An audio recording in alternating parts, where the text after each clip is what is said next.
Esta última charla de este simposio vamos a tratar un poco de revisar, digamos, resumir todo lo que hemos visto previamente, ¿no? A ver. Muy bien. Declaro aquí mi conflicto de intereses para esta charla. Y hoy vamos como objetivo a revisar un poco la fisiopatología en cuanto a las necesidades nutricionales en el paciente con enfermedad renal crónica y aunado esto a la patología cardiovascular, así como la evidencia del consumo de proteína en relación al paciente. Sabemos que cuando tenemos un paciente que ha desarrollado patología renal, pero que también se complica con la parte cardiovascular, hay una estrecha relación entre el mantenimiento de la función y la interacción que hay entre corazón-riñón, ¿no? Bueno, un poco la fisiopatología, explicando que de acuerdo al grado, ustedes saben, de la patología cardíaca o la patología renal, también va a ser el manejo tanto terapéutico, médico, pero sobre todo la parte nutricional juega un rol muy importante, ¿no? Cuando hablamos de nutrición, recordemos que siempre estamos un poco en el paciente renal luchando con esos procesos, con esos problemas de malnutrición, que tanto pueden ser por déficit como por exceso, como está expresado en esta imagen, ¿no? Ya enfocándonos un poquito más en la desnutrición, que es lo más común, es lo más usual que ustedes van a encontrar en sus pacientes renales y cardíacos, hay muchos factores que intervienen, como es que no hay un consumo adecuado de calorías, ¿no? Que la diálisis juega un papel fundamental. Sabemos que cuando ya el paciente entra en este proceso, también se va a perder proteínas, como se ha hablado previamente, y también el paciente por la propia enfermedad cardiovascular, por la propia enfermedad renal, está sometido a un estrés catabólico, por ende eso incrementa su demanda calórica y energética, ¿no? Entonces, dentro del manejo alimentario, tenemos aquí los puntos claves que se deben considerar en el momento de la intervención nutricional, sea desde el punto de vista clínico, de la terapia médica nutricional, como de la dietoterapia exclusivamente, ¿no? Pero ¿qué hay una dieta para el paciente renal? Sería una pregunta que nos podríamos plantear. En realidad no podemos definir una dieta específica para el paciente renal, ¿no? Porque un concepto claro que debemos tener es que la dieta en cada uno de nuestros pacientes va a ser individualizada, especializada.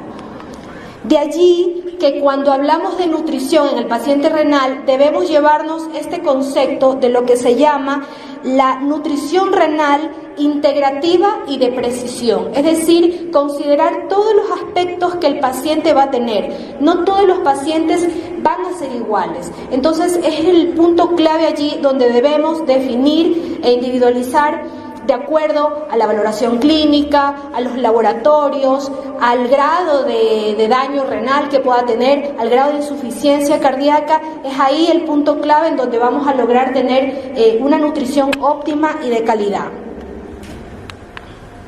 Vemos que hoy en día, de acuerdo a la literatura, se ha estudiado, se han hecho muchas publicaciones acerca de la dieta basada en plantas.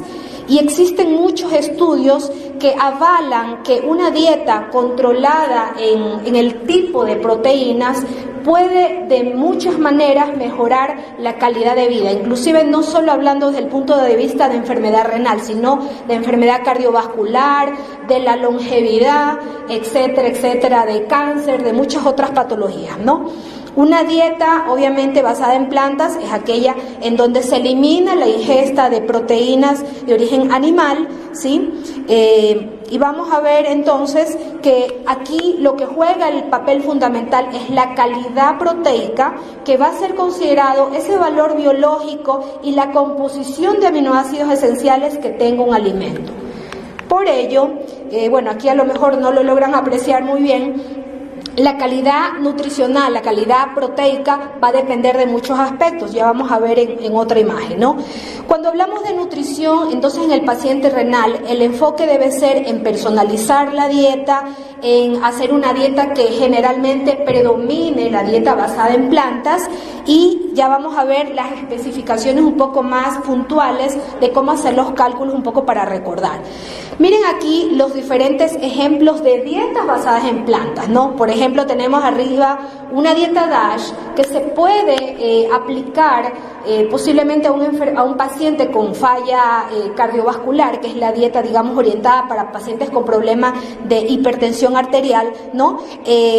Sabemos que esta dieta incluye muchos vegetales, sin embargo, sí incluye proteína animal, ¿no? Entonces, el cambio puede ser, el punto de esta dieta, el punto, digamos, positivo, sería que controla mucho lo que es el nivel de sodio en la dieta, ¿no? Tenemos una dieta mediterránea que también se mencionó en una de las charlas anteriores, que básicamente tiene un buen perfil que se puede aplicar, pero obviamente con ciertas modificaciones, porque si estamos hablando de una dieta donde vamos a controlar, dependiendo del grado de daño renal, la cantidad y tal vez el tipo de proteínas, el enfoque de esta dieta es sobre todo el tipo de grasas que nos proporcionan, ¿no? Y porque son dietas ricas en omega 3, que son antiinflamatorias, además de que nos aportan bastante fibra, ¿no? A través de las frutas y los vegetales, ¿no? Hay la flexi-vegetariana, que son aquellas dietas en donde, digamos, el paciente tiene un consumo tanto de proteína vegetal, y por ahí se podría considerar el paciente semi-vegetariano, ¿no? La dieta vegetariana propiamente, que sería aquella en donde no consume ninguna proteína de tipo animal. Y tenemos, me voy a ir un poquito más abajo a la que dice Plado, que es una dieta dominantemente a base de plantas y que está demostrado que en el paciente renal tiene una gran utilidad, y que de acuerdo al estadio va a ser el cálculo que nosotros debamos hacer en cuanto a la cantidad de proteínas. Es obviamente también una dieta controlada en sodio, ¿no? Que es lo que está aquí, ¿no? Se recomienda, por ejemplo, en cuanto a la cantidad total de proteínas, más o menos 2/3 de la proteína que debiese ser de origen vegetal, ¿no? Ahora, si nos vamos a un aspecto que es las calorías, recuerden que esto siempre, como hemos dicho, debe ser individualizado. Dependerá si nuestro paciente es normopeso. En la mayoría, como ustedes saben, como la enfermedad renal va avanzando, tienden a ser pacientes desnutridos. Entonces, probablemente cuando se haga el cálculo, tendremos que considerar si ese peso que vamos a utilizar es un peso ideal. Lo contrario, si está el paciente con sobrepeso o obesidad, tendremos que usar un peso ajustado, porque tampoco queremos el exceso, ¿no? Aquí ven una lista, unas ideas de cómo calcular el aporte calórico, porque el punto clave es que no debemos irnos a los dos extremos, por un lado obesidad y por otro lado desnutrición, ¿no? Entonces, revisando un poco los aspectos de la distribución de la macromolécula, es decir, del aporte de proteínas, carbohidratos y grasas, que es lo que conlleva una dieta equilibrada y saludable, vemos que los carbohidratos, el rango sugerido puede ir entre un 50-60%, obviamente siempre dándole énfasis a carbohidratos de absorción lenta, no carbohidratos simples, ¿sí? Y en el caso de los pacientes que se realizan diálisis peritoneales, considerar que la dextrosa que los pacientes reciben nos está dando ese aporte extra, ¿no? Entonces, considerar eso en el momento de calcular. Las grasas también son fundamentales, pero obviamente grasas buenas. Estas pueden ser entonces entre un 30-35% del valor calórico total que hemos considerado, reduciendo obviamente las grasas saturadas y dándole un hincapié a las monoinsaturadas, pero sin olvidar el omega 3, que hemos dicho que tiene una función antiinflamatoria. La fibra es un papel fundamental. Recuerden que la fibra la vamos a encontrar en frutas y vegetales. Entonces, cuando ya nos vamos a la parte práctica, sabemos que, por ejemplo, hay mucha restricción en la enfermedad renal, sobre todo porque sabemos que muchos vegetales y frutas pueden contener un alto contenido en potasio, sobre todo, que creo que es el problema clave, ¿no? Como se dijo en otra charla que escuché previamente, hay que jugar ahí un poco para no hacer una dieta tan limitada y tan restrictiva, que al final lo que genera es que el paciente llega a la consulta y dice: doctora, ya no sé qué comer, porque todo, o sea, me sacaron casi toda la dieta, porque obviamente tal vez no le dieron una orientación adecuada y porque al final recordemos que nosotros tenemos que hacer una evaluación también usando parámetros clínicos, en este caso parámetros de electrolitos, para ver cómo están los rangos del paciente, también de acuerdo al grado de estadio de enfermedad renal va a ser la restricción. Entonces podemos jugar un poco, yo con los pacientes les mando a hacer controles, por ejemplo en los electrolitos, para ver cómo están sus rangos, cómo están sus límites, obviamente haciendo una educación previa, indicándole cómo reducir, por ejemplo en este caso, el potasio en la dieta, ¿no? Entonces, ojo con eso, porque la fibra debe ser incorporada. Sabemos que estos pacientes muchas veces terminan constipándose por el uso de los medicamentos, ¿no? Entonces puede ser un problema al final, ¿no? Ahora hablando un poquito de la ingesta proteica, recordemos que las proteínas tienen una gran, pasan por el glomérulo y tienen todos estos efectos que vemos a nivel de la nefrona, que lo vamos a ver acá en este gráfico para entender, ¿no? Una mayor ingesta de proteína que entra por la arteriola eferente va a generar mayor vasodilatación y por ende va a haber un aumento de la presión intraglomerular y esto aumenta la tasa de filtrado glomerular, que es lo que queremos evitar en nuestro paciente para retrasar justamente afectación renal, ¿no? Vemos aquí una tablita que nos hable de las recomendaciones de acuerdo a las diferentes guías en el paciente, en este caso prediálisis, donde normalmente el concepto en la antigüedad era restringe proteínas. Pero aquí es un punto importante que debo mencionar, ¿no? Cuando vamos a hablar de individualizar las proteínas, debemos también considerar este paciente cómo venía alimentándose previamente, cómo era su dieta. Si era un paciente que realmente consumía un alto contenido de proteínas o no consumía mucho, ¿no? Para no hacer una restricción tan drástica. Y obviamente tenemos que ir un poco controlando la parte de los parámetros en laboratorio, de urea, creatinina, ver cómo se van manejando, así como también en la parte de la evaluación de la composición corporal, ver qué pasa con su masa magra, ¿no? Que es el punto clave en donde puede tal vez haber un cambio, ¿no? Entonces, el concepto que realmente se debe manejar más que eliminar o reducir la proteína es control proteico. Como vemos en esta gráfica, pacientes que ingerían entre 1.5 a 2 gramos o hasta más, ¿no?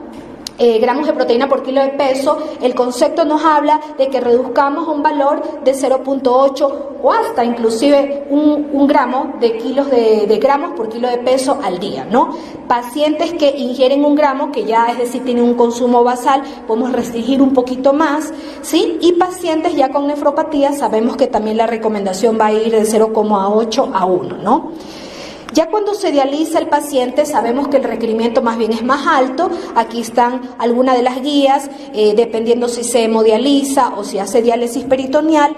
Un punto clave a considerar aquí, además de que va a tener que consumir más proteínas y que a veces se nos olvide en el momento de planificar la dieta o de considerar la lista de alimentos permitidos o el menú que vamos a sugerir al paciente, es lo que dice aquí, la relación de miligramos de fósforo por gramo de proteína. El rango ideal es que ese alimento nos proporcione entre 10 a 12 miligramos de fósforo para que justamente no haya este problema luego de la hiperfosfatemia, ¿no?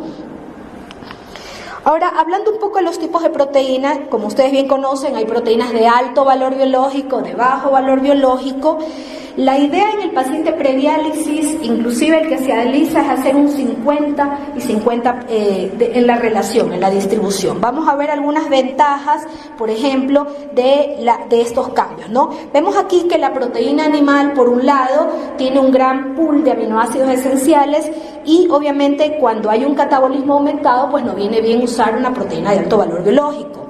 En cambio, la proteína vegetal como ventaja va a ser que su daño renal va a más bien a contrarrestarse y que en la parte de dislipidemias va a jugar un papel importante porque obviamente no nos va a aumentar los niveles de colesterol, además que son de más bajo costo, ¿no? En el caso de las desventajas también, digamos, tiene su contra. Obviamente proteína animal va a generar, como vimos en el gráfico, mayor dilatación de la arteriola aferente y mayor desecho de productos nitrogenados, lo cual obviamente no queremos que ocurra, mientras que si comparamos con la proteína vegetal hay menor digestibilidad proteica dieta. Sin embargo, cuando hablamos del caso aislado de la proteína de soya, esto no ocurriría. Lo mismo que muchas veces, dependiendo del origen, el contenido puede ser, en algunos casos, alto en potasio y fósforo, indicando que no es significativo en el caso de la proteína aislada de soya, ¿no? Entonces, cuando queremos hacer la dieta, debemos optimizar el pool de aminoácidos. Y esto lo vamos a ver mejor en esta gráfica, donde vemos ejemplos de que si queremos hacer una dieta, digámoslo así, basada en planta, donde vamos un poco a equilibrar el contenido de la proteína vegetal, vemos cómo podemos mezclar, por ejemplo, leguminosas más cereales, frutos secos y semillas más lácteos vegetales, leguminosas más frutos secos, cereales integrales más lácteos vegetales, frutos secos, semillas y cereales integrales, obviamente en cantidades apropiadas para que también no se vaya a alterar el potasio, el fósforo, todo eso, ¿no? Vemos aquí la comparación de diferentes tipos de proteínas, comparando una proteína patrón en la primera columna, la proteína de soya, la vacuna y la de lenteja. Entonces, podemos darnos cuenta que una proteína de soya cubre ese patrón de aminoácidos que se requiere y que es demandante en niños de 2 a 6 años, ¿no? Cuando hablamos de la infancia. La proteína de soya tiene un papel importante y debe ser considerada en la dieta del paciente, porque dentro de todas las proteínas de origen vegetal ha demostrado que tiene una buena composición nutricional. Recordemos que puede ser de origen de una semilla entera o un producto aislado de la soya, ¿no? También se mencionó en este simposio sobre el PDA-CAS, que es la capacidad de digestibilidad que pueda tener una proteína, ¿no? Nos va a indicar qué calidad nutricional en realidad llega a tener esa proteína, y entonces, basándonos en este concepto, vemos que esta proteína, en el caso de la proteína aislada de soya, que tiene que ver con aminoácidos limitantes que ciertos alimentos puedan tener deficitarios, en el caso de la proteína aislada de soya, haciendo los cálculos, esto se equilibra y se equipara, como lo vemos acá, y ese aminoácido que puede llegar a ser limitante hace que esta proteína tenga una puntuación alta. Entonces es una muy buena opción al momento de elaborar nuestro menú. Vamos a ver algunas evidencias del uso de la proteína aislada de soya en pacientes renales, pacientes cardiópatas, ¿no? Un efecto renoprotector importante es que la proteína de soya tiene fitonutrientes, entre estos la genisteína, que ha demostrado que permite un buen equilibrio entre falla renal con falla cardíaca, ¿no? Como vemos acá también, ya se ha demostrado que el uso sustituyendo la proteína animal por una proteína vegetal, pero específicamente una proteína aislada de soya, ayuda a contrarrestar la progresión renal, frenar un poco ese momento de diálisis que queremos evitar en el paciente, tanto en pacientes diabéticos como en pacientes no diabéticos con nefropatía. Vemos este otro estudio donde también habla que obviamente una proteína aislada de soya va a tener su implicación a nivel cardiovascular, con reducción de los niveles de cuando el paciente tiene riesgos de dislipidemias, hipertensión e hiperglicemia. Como lo vemos en este estudio, que es un metaanálisis donde se tomaron 9 ensayos con una cantidad de 197 pacientes, vemos que el uso de la proteína aislada de soya versus un grupo control redujo notablemente la creatinina sérica y la concentración de fósforo, además que tuvo un efecto sobre los niveles de triglicéridos en pacientes obviamente prediálisis. 5 minutitos, doctora, por favor. Ok. Esta es otra revisión sistemática donde vimos asimismo que los niveles de fósforo sérico, la proteína C reactiva, la proteinuria se vio afectada sin cambios en el clearance y en el filtrado glomerular. Por ende, la proteína de soya nos puede ayudar a mantener el estado nutricional, es decir, que el paciente no siga perdiendo más masa muscular, que es lo que muchas veces el paciente ocurre, ¿no? Pero que sus niveles se mantengan bien, ¿no? Este es otro estudio donde nos habla se incluyeron en la dieta la proteína de soya y se vio que se redujo bastante el nitrógeno ureico y no se detectaron cambios en el clearance de creatinina ni en el filtrado. Y los valores de albúmina y peso corporal se mantuvieron en cantidades, en valores óptimos, ¿no? Vemos aquí la suplementación en pacientes diabéticos, cómo nos reduce los niveles de glucosa en ayunas, la insulinoresistencia, la proteína C reactiva, la presión arterial diastólica, los niveles de colesterol total, LDL. Y en este otro estudio, lo vemos aquí gráficamente un poco más visual, vemos por ejemplo el grupo con proteína de soya, que es el gráfico que está en color azul, notablemente cómo los valores de glucosa se redujeron, la insulinoresistencia, la proteína C reactiva, el OMA-IR, así como el nivel de colesterol y presión arterial diastólica, ¿no? En este otro estudio habla de la relación entre la proteína y los niveles de colesterol, hablando de aquel paciente que sea renal más falla o afectación cardiovascular, ¿no? Que lo podemos ver igualmente en este otro estudio, donde vemos que los valores de colesterol total y sus fracciones se mantuvieron, se reducieron, ¿no? En la dieta renal, obviamente hay que hacer control de sodio. No vamos a, ya estamos corto el tiempo, vamos a ir un poquito más rápido, a explicar aquí o educar al paciente en cuanto a la lectura del etiquetado. Nos puede servir un poco el semáforo, pero es ideal explicarle al paciente cuando un alimento es con bajo contenido en sodio, es libre de sodio, porque esto es importante, ¿no? ¿Qué hacemos para que la comida quede buena? Pues hay que aquí usar estrategias como son los aderezos naturales, ¿no? Para que, aunque haya restricción, el paciente coma, digamos, rico, ¿no? El manejo también hidroelectrolítico es un punto clave. Sabemos que en las primeras etapas hay un poco de restricción, lo mismo en las diálisis, ¿no? Vamos a ir un poquito más rápido. Con respecto al potasio, no olvidemos que el remojo, la doble cocción para sacar el potasio son estrategias importantes. Aquí lo voy a pasar ya más rápido. El calcio es importante también, ya dijimos lo de los líquidos, y al final hay un cuadrito donde está resumido todo. El fósforo también, tenemos que proporcionar al paciente una lista de alimentos permitidos y no permitidos, pero ojo que también siempre al final tenemos que correlacionar con la parte clínica, ¿no? Entonces la pregunta ¿es posible controlar una hiperfosfatemia sin inducir desnutrición proteica? Porque al final le vamos a decir al paciente no coma carnes rojas, no coma pescado, no coma pollo, y sí se puede, logrando incluir alimentos que tengan esa relación que dijimos de los miligramos de fósforo por gramo de proteína, ¿no? Aquí vemos algunos ejemplos de la relación a mano. En la última columna ven una lista de la proporción, por ejemplo, en este grupo de alimentos, dependiendo de la cantidad, esa relación va a variar.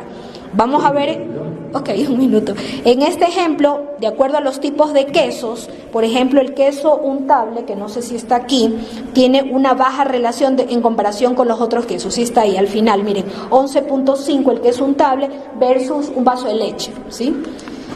Lo mismo en las proteínas, por ejemplo, el pollo, el pescado, las claras de huevo tienen una baja relación. También obviamente depende de la cantidad, ¿no?